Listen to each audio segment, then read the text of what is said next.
Ulduzlu səmanın heyrətamiz gözəlliyi, sirli sehirli harmoniyası bəşər evladını daim özünə cəlb edib.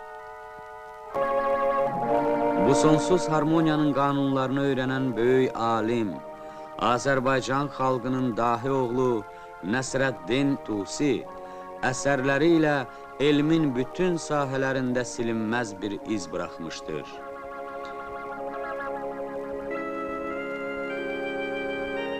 150-dən artıq elmi əsərin müəllifi, 13-cü əsrin ən görkəmli riyaziyyatçısı Tusi, öz ölməz dühası, fövqəladə zəka və müdrikliyinə layiq məşhur Marağa rəsədxanasının banisidir. Təbiət gözəlliyi və zənginliyi ilə Cənubi Azərbaycanın incisi sayılan Marağanı elm incisinə çevirən Elxan Cədvəlləri adlı ulduz kataloqu oldu. Həmin kataloqdan astronomlar, səyahətçilər, dənizçilər əsrlər boyu istifadə etmişlər. Ptolemeydən Kopernikə qədər astronomiyanın keçdiyi ziddiyyətli inkişaf prosesində Tusiyə parlaq bir kəşf mənsubdur. Onun təklif etdiyi yeni riyazi model planetlərin hərəkətini tam və dəqiq izah edirdi. Tusi, dahi riyaziyyatçı kimi Avropa elmini bir neçə əsr qabaqlayaraq sferik trigonometriyanın əsasını qoymuş, ədəd anlayışını genişləndirib, müasir təsəvvürə uyğun tərif vermişdir.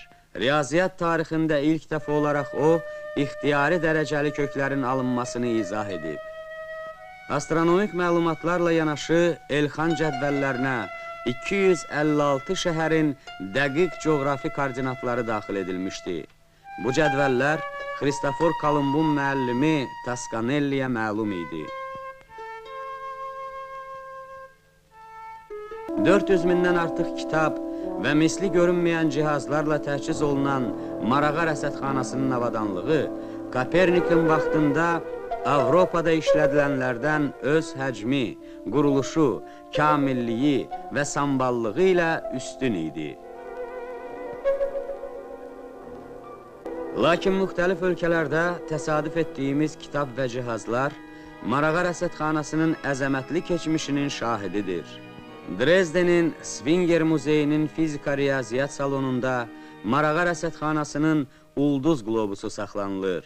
Bu, salonun ən qədim qlobusudur. Onu Məhəmməd Urdu, atası Müəyyəddinlə birlikdə Tusinin rəhbərliyi altında quraşdırmışdır.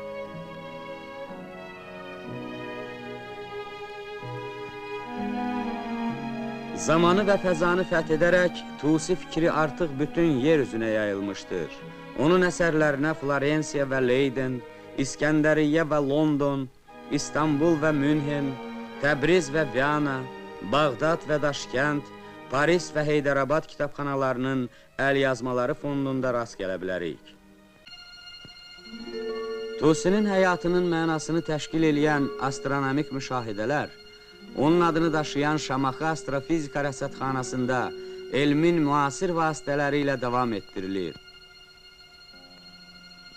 Ölməz Tusinin sözləri bir daha yada düşür. Yer üzündə sakit yaşamaq üçün göydəki hadisələri öyrənmək lazımdır.